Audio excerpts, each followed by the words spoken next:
পাখিরা সব জিকির করে গাছের ডালে বসিয়া, তুমি আমি মানুষ হইয়া আশরাফুল মাখলুকাত হইয়া কেন জিকির করো না? জোরে লা ইলাহা ইল্লাল্লাহ, লা ইলাহা ইল্লাল্লাহ, লা ইলাহা আসিয়া খেলে প্রেমের খেলা, ফিরআউন দেয় তারে কত জ্বালা। আসিয়া খেলে প্রেমের খেলা, ফিরআউন দেয় তারে কত জ্বালা। আরশ থেকে আল্লাহ বলেন, আরশ থেকে আল্লাহ বলেন, খুলে দাও বেহেশতের তালা।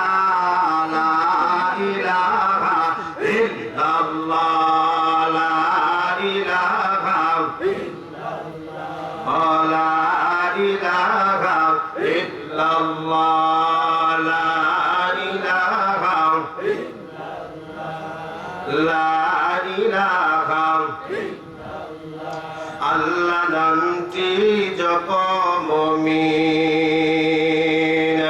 আল্লাহ নামটি জপ মুমিন, তারি আসমান তারি জমিন। আল্লাহ নামটি নিলে মুখে, আল্লাহ নামটি নিলে মুখে, বিপদ হবে তোর যত বালা। লা ইলাহা ইল্লাল্লাহ, লা ইলাহা ইল্লাল্লাহ, লা ইলাহা ইল্লাল্লাহ, লা ইলাহা ইল্লাল্লাহ,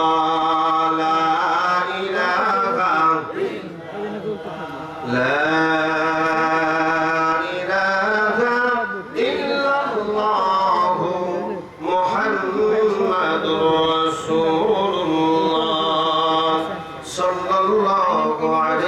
وسلم بلغ العلا بكماله كشف الدجى بجماله حسنت جميع خصاله صلوا عليه وآله الحمد لله। দূর দূরান্ত থেকে আল্লাহ তাআলা ওলিদের আশিকান জাকিরাত মুহিব্বিনে ইজাম যারা আজকে এই আল্লাহ তাআলা ওলির দরবারে যারা এসেছে, নিঃসন্দেহে এই মাটি অত্যন্ত পবিত্র। কি বলেন আপনারা? বিরক্ত হইতেছেন নাকি? এখানে আসতে পেরে আপনারা খুশি না বেজার? কথা কয় না, খুশি না বেজার? খুশি। খুশি হতেই হবে, কারণ আল্লাহ তাআলা প্রত্যেক ঘরে ঘরে ওলি পাঠান না, না পাঠান? কথা কয় না, যতক্ষণ অল্প সময় কথা বলবো, কথাগুলো শ্রবণ করতে হবে, মনে রাখতে হবে।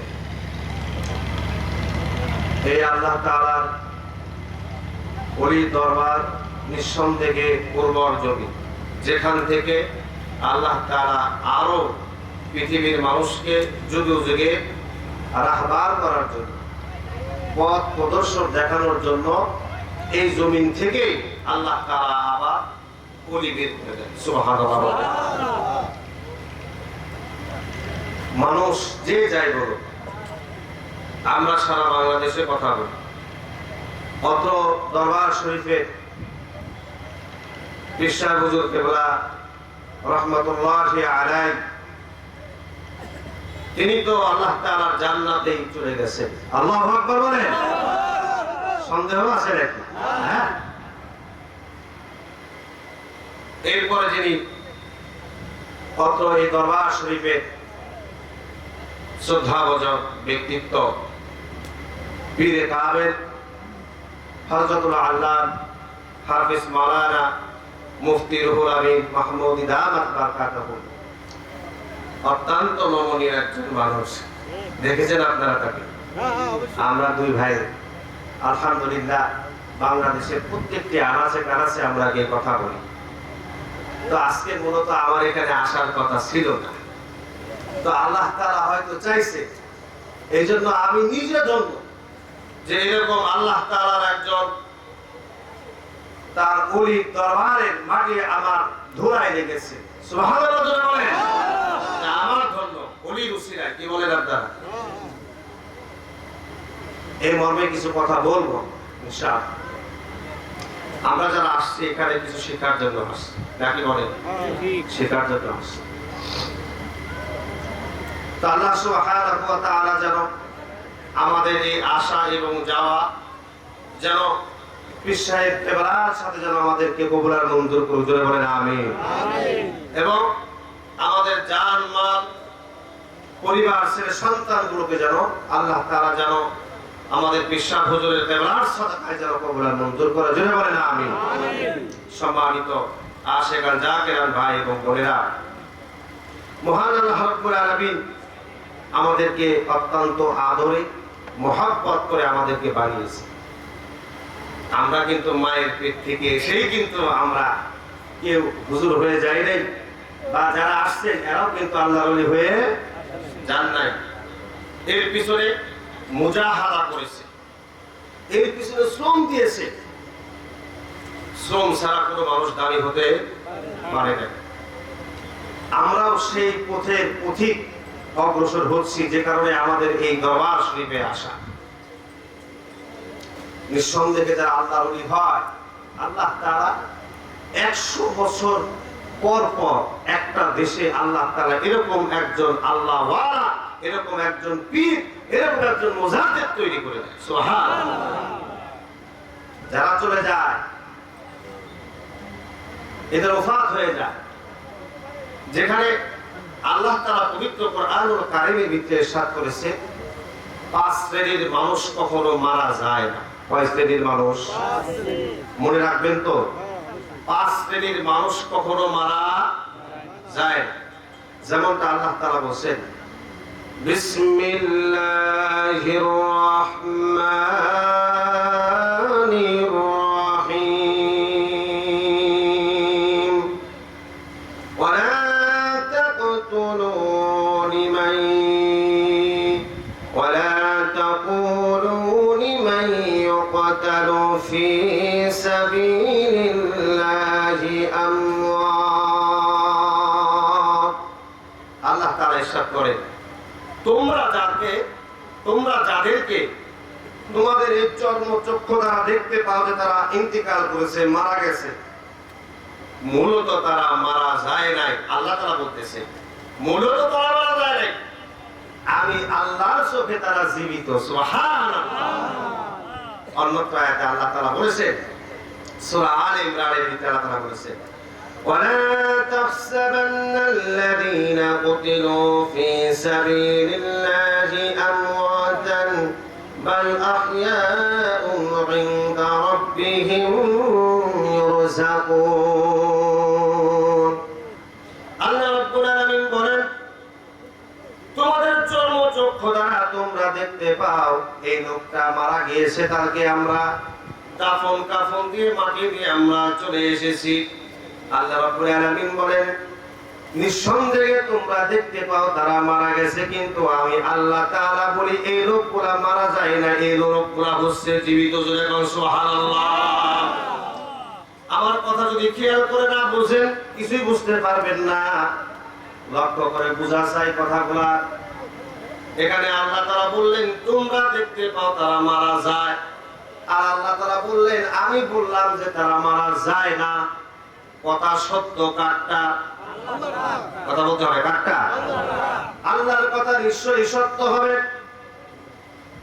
তার মানে সে তাফসীরের কিতাবে ভিতরে উল্লেখ করেছেন, তার মানে হচ্ছে 5 শ্রেণীর মানুষ কখনো মারা যায় না।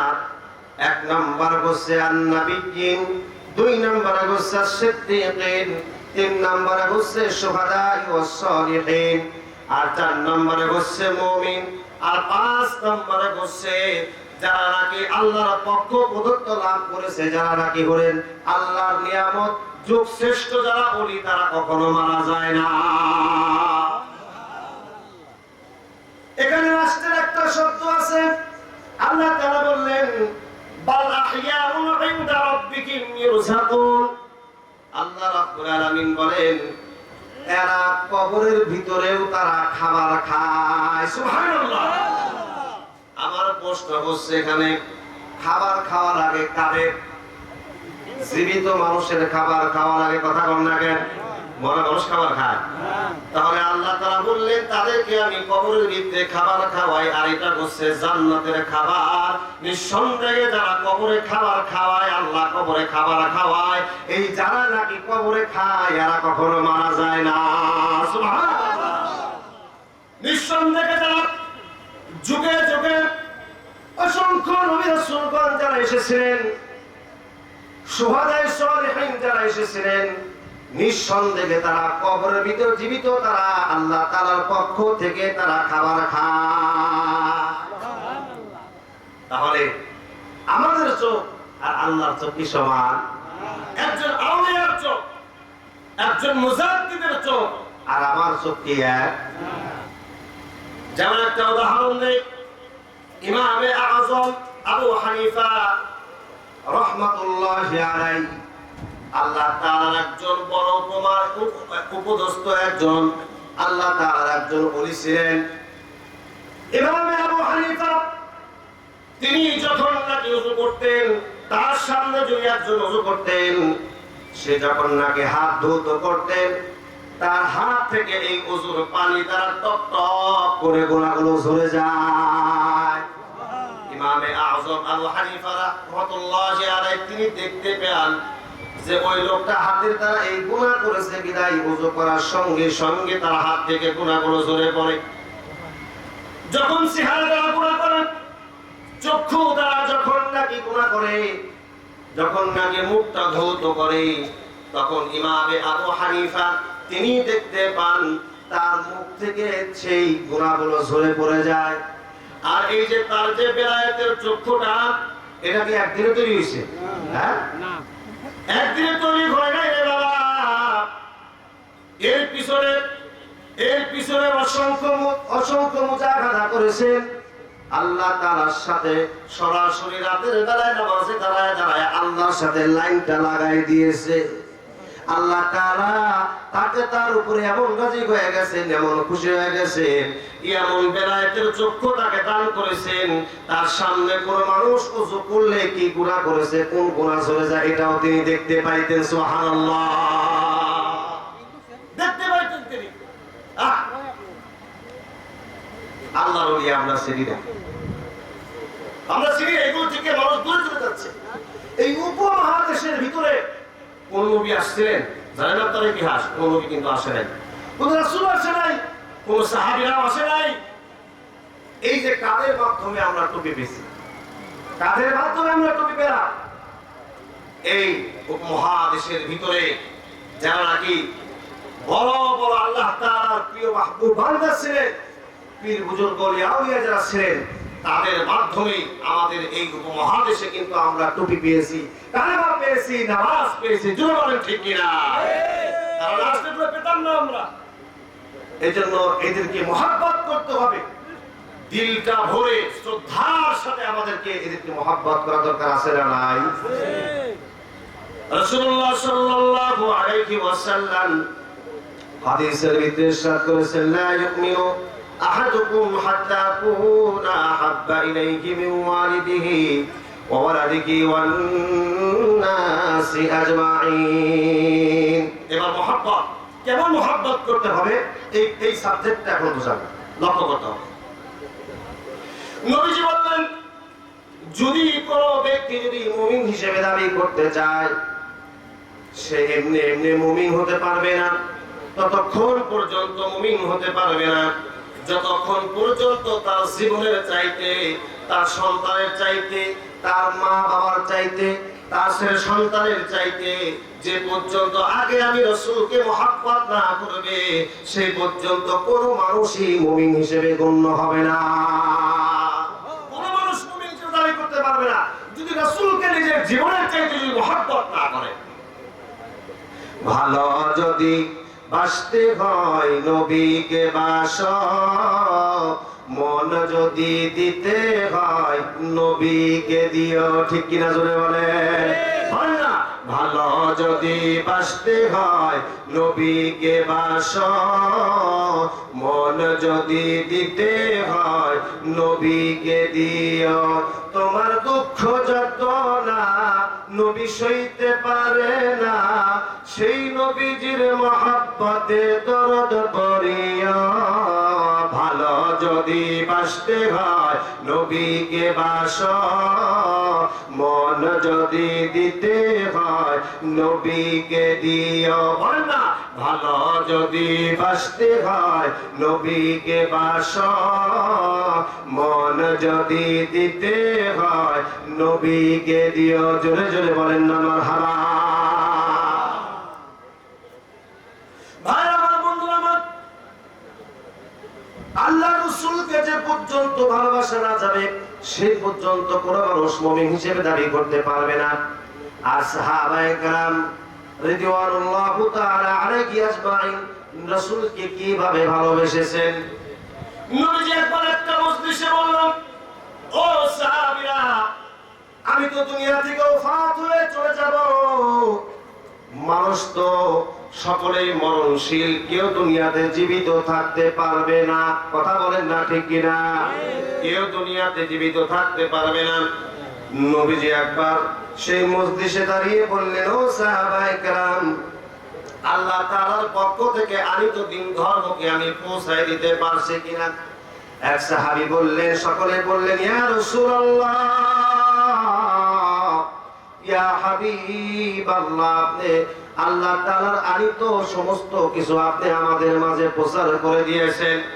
এবার রাসূলুল্লাহ তিনি ডাক দিয়ে বললেন, ও সাহাবায়ে কেরাম, আমি কি তোমাদের উপরে কি কোনো জুলুম করেছি কিনা? যদি জুলুম করে থাকি তাহলে আজকে তুমি আমার কাছ থেকে প্রতিশোধ গ্রহণ করতে পারো। একজন সাহাবী তিনি দাঁড়ায় গেলেন, বললেন, ইয়া রাসূলুল্লাহ সাল্লাল্লাহু আলাইহি ওয়াসাল্লাম, আপনি একটা বার আমাকে একটা হঠাৎ করে আঘাত করেছিলেন, আমি কোনো অন্যায় করি নাই। এবার রাসূলুল্লাহ বললেন, তুমি কি করতে চাও? বললেন, ইয়া রাসূলুল্লাহ, আমি সেই আঘাতের আজকে প্রতিশোধ নিতে চাই। ওমর দাঁড়ায় গেলেন, খোলা তরবারি নিয়ে। আবু বকর দাঁড়ায় গেলেন। আল্লাহর নবীজি বললেন, আবু বকর, হেরে ওমর বসো, সাবধান, খবরদার আমার এই সাহাবীকে তুমি আসার জন্য সুযোগ করে দাও। এবার সাহাবীটি যখন নাকি হাঁটি হাঁটি পা পা করে রাসূলুল্লাহর সামনে আসতেছেন, আঘাতের প্রতিশোধ নেবেন, সমস্ত সাহাবীদের চক্ষু দিয়ে তরতর করে পানি পড়তেছে। সাহাবায়ে কেরাম তারা মনে মনে চিন্তা করতেছে, কত বড় কলিজা রাসূলুল্লাহর গায়ে আজকে আঘাত করবে। সাহাবায়ে কেরাম কাঁদতে কাঁদতে তার দাড়ি মোবারক ভিজাই ফেলে দিয়েছে। এবার হাঁটি হাঁটি পা পা করে রাসূলুল্লাহর সামনে আসছে।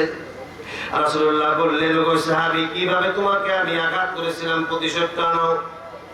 এবার সাহাবী ডাকতে বললেন, ইয়া রাসূলুল্লাহ, ইয়া হাবিবাল্লাহ, আপনি যখন আঘাত করেছিলেন আমার পিছনের দিক থেকে উদলা ছিল, গায়ে কোনো কাপড় ছিল না।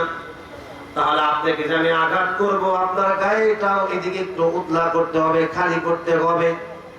আল্লাহ রাসূল তিনি গা থেকে বোতামটা খুলে একটু পিছন দিকে বের করে দিলেন, তার গা মোবারকটা দেখা যাচ্ছে। ওই সাহাবী আর দেরি করে নাই, রে মুসলমান, সাহাবী আর দেরি করে নাই, দেরি করে নাই। তিনি হঠাৎ করে দৌড় দিয়া রাসূলুল্লাহর পিছনে গিয়া তার ঘাড়ে যে নবুয়তের চিহ্ন ছিল সেই ঘাড়ের ভিতরে একটা চুম্মা দিয়া রাসূলুল্লাহর পায়ে পড়ে গিয়েছে। রাসূলুল্লাহর পায়ে পড়ে গিয়ে বসে আর রাসূলুল্লাহকে ডাক দিয়ে বলে, ইয়া রাসূলুল্লাহ, ইয়া হাবিবাল্লাহ, আমার ভুল হয়ে গেছে, গুস্তাখি হয়ে গেছে, মাফ করে দেন। ও রাসূল, এই পৃথিবীতে আল্লাহ রাব্বুল আলামিন আপনার সাহাবীদের ভিতরে 10 জন সাহাবীকে আল্লাহ তাআলা জান্নাতে সুসংবাদ দিয়েছেন, যাদেরকে আশআরে মুবাশশারা বলা হয়। ইয়া রাসূলুল্লাহ, এই জান্নাতি মানুষদের ভিতরে ওমর আছে, আবু বকর আছে, হযরত আলী আছে, উসমান আছে, আর সাহাবায়ে কেরাম আছে। ইয়া রাসূলুল্লাহ,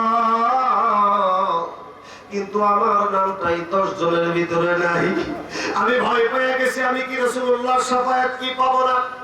যে রাসূলকে জীবন দিয়ে মহব্বত করেছি, যেই রাসূলুল্লাহর জন্য ঘর ছেড়েছি, বাড়ি ছেড়েছি, স্ত্রী পুত্র সব ছেড়ে দিয়েছি, সেই রাসূলুল্লাহর শাফায়াত কি আমার মিলবে না? ও রাসূল, আমি চলেছি, আপনার জবান থেকে আমি শুনেছি, কেউ যদি রাসূলুল্লাহ এই খতমে মোহরে যদি কেউ এটাকে চুম্বন করতে পারে, চক্ষু দ্বারা দেখতে পারে, আল্লাহ রাব্বুল আলামিন জাহান্নামের আগুন তার জন্য হারাম করে দিবেন। জোরে কোন সুবহানাল্লাহ। ও ইয়া রাসূলুল্লাহ, ইয়া হাবিবাল্লাহ, আপনার খতমে নবুয়তের সেই চিহ্নটাকে আমার জবান দ্বারা স্পর্শ করার কারণে আল্লাহ পাকের জাহান্নামটাকে আমি হারাম করে দিলাম। জোরে কোন সুবহানাল্লাহ। একটু মহব্বতে জিকির করেন, লা ইলাহা ইল্লাল্লাহ, মহব্বতে লা ইলাহা ইল্লাল্লাহ, লা ইলাহা ইল্লাল্লাহ, লা ইলাহা ইল্লাল্লাহ, লা মুহাম্মাদুর রাসূলুল্লাহ। সকলে পড়ুন সাল্লাল্লাহু আলাইহি ওয়াসাল্লাম। এই পৃথিবীর জমিনের ভিতরে আল্লাহ রাব্বুল আলামিন আমার আপনার নবীকে রহমত স্বরূপ পাঠাইয়াছেন। জোরে কন্না সুবহানাল্লাহ। আল্লাহ রাব্বুল আলামিন বলেন, ওয়া মা আরসালনাকা ইল্লা রাহমাতাল লিল আলামিন। পারেন একটা, পারেন সকলে বলেন, ওয়া মা আরসালনাকা ইল্লা রাহমাতাল লিল আলামিন। রাহমাতাল লিল আলামিন নবী, রাহমাতাল লিল আলামিন নবী, কোরআনে প্রমাণ, উম্মত বিনে কে বুঝিবে আমার দয়ার নবীর শান। জোরে জোরে বলেন ঠিক কিনা? সকলে রাহমাতাল লিল আলামিন নবী, রাহমাতাল লিল আলামিন নবী, কোরআনে প্রমাণ, উম্মত বিনে কে বুঝিবে আমার দয়ার নবীর শান। উম্মত বিনে কে বুঝিবে আমার দয়ার নবীর শান। নবী আমার মদিনারি বুলবুল, আমার আল্লাহ প্রেম করিয়া নামটি দিলেন হাবিবে রাসূল। জোরে বলেন আল্লাহু আকবার। নবী আমার মদিনারি বুলবুল, আমার আল্লাহ প্রেম করিয়া নামটি দিলেন হাবিবে রাসূল। সেই নবীকে ভুল বুঝিলে, সেই নবীকে ভুল বুঝিলে থাকবে না ঈমান। উম্মত বিনে কে বুঝিবে আমার দয়ার নবীর শান। আশিক বিনে কে বুঝিবে আমার দয়ার নবীর শান। রাহমাতাল লিল আলামিন নবী, একসাথে রাহমাতাল লিল, কোরআনে প্রমাণ, উম্মত বিনে কে বুঝিবে আমার দয়ার নবীর শান। উম্মত বিনে কে বুঝিবে আমার দয়ার নবীর শান। জুড়ে জুড়ে বলেন মারহাবা। নারে তাকবীর, নারে রিসালাত। খারাপ লাগতেছে নাকি আপনাদের? ভাইরা আমার, বন্ধুরা আমার, সময় একেবারে সংক্ষিপ্ত। ছোট্ট একটি ঘটনা বলে আমি শেষ করে দিব। এটি টানব। নবীজিকে কেমন মহব্বত করতে হবে মহব্বত করবে। আর যারা আল্লাহ তাআলার পক্ষ থেকে যারা উলিয়া যারা দুনিয়াতে আসবে তাদেরকে যারা মহব্বত করবে, হাদিসের ভাষা হচ্ছে আল মারউ মা'a মান আহাব্বা, যার সাথে যার মহব্বত তার সাথে তার কিয়ামত। জোরে বলেন ঠিক কিনা? হাদিসের ভাষা হচ্ছে যার সাথে যার মহব্বত তার সাথে তার কিয়ামত। কথা বুঝবেন? এখন একজন ওলির সাথে আপনার সম্পর্ক, একজন ইমামের সাথে আপনার সম্পর্ক, একজন পীর সাহেবের সাথে আপনার সম্পর্ক, একজন আলেমের সাথে আপনার সম্পর্ক, নিঃসন্দেহে তাকে মহব্বত করার কারণে তার সাথে আপনার হাসর নাসর করা হবে। কথা বলেন ঠিক কিনা? পক্ষান্তরে যদি একজন বেঈমানের সাথে যদি আপনার বন্ধুত্ব হয়ে যায়, একজন চোরের সাথে যদি বন্ধুত্ব হয়ে যায়, তাহলে হাদিসের উল্টা ভাষায় অনুযায়ী বোঝা যায় তার সাথেই কিন্তু আপনার হাসর হবে। কথা বলেন ঠিক কিনা? আল্লাহ রাব্বুল আলামিন বলেন ফারকাউ মা'আর রাকিঈন, ওই সমস্ত মানুষের সাথে তুমি বন্ধুত্ব স্থাপন করো যারা রুকু করার সময় রুকু করে, ওয়াসজুদু ওয়া'বুদু রাব্বাকুম, যারা সিজদা করার সময় সিজদা করে। সুবহানাল্লাহ বলেন। একজন পীর নামাজ ছাড়া হতে পারে না, নবী রাসূলগণ কোনদিন নামাজ ছাড়ে নাই, পীর বুজুর্গ কোনদিন নামাজ ছাড়ে নাই। তাহলে আমরা তাদেরকে মহব্বত করি, নিঃসন্দেহে তাদের সাথে আমাদের হাসর হবে। কথা কোন ঠিক কিনা?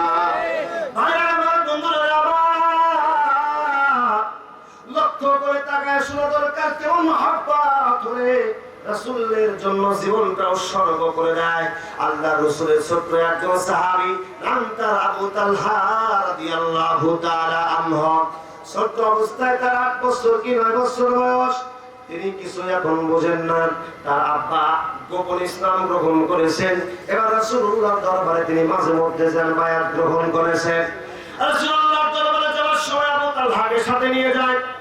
এবার কয়েকবার যাওয়ার পরে আবু তালহা তিনি ছোট্ট মানুষ, আল্লাহর রাসূলের চেহারা মোবারকের দিকে তাকায়া দেখেন। আর পথে এসে আব্বাকে ডাকতে বলেন, আব্বা, আপনার নবীর চেহারা এত সুন্দর, আমি আপনার নবীর মহব্বতে পড়ে গেছি। এরকম করতে কয়েকবার আসা যাওয়া করে রাসূলুল্লাহর দরবারে। একদিন রাসূলুল্লাহকে ডাক দিয়া বলেন, ওগো পয়গম্বর, ইয়া রাসূলুল্লাহ, ইয়া হাবিবাল্লাহ, আমার আব্বার সাথে শুধু আমি আসি আর যাই, আমার আব্বাকে আপনি সবক দিয়ে দেন। আমি ছোট্ট মানুষ, আমাকে কি পছন্দ হয় না, আমার জন্যই তো আপনি কোনো কিছু করেন না।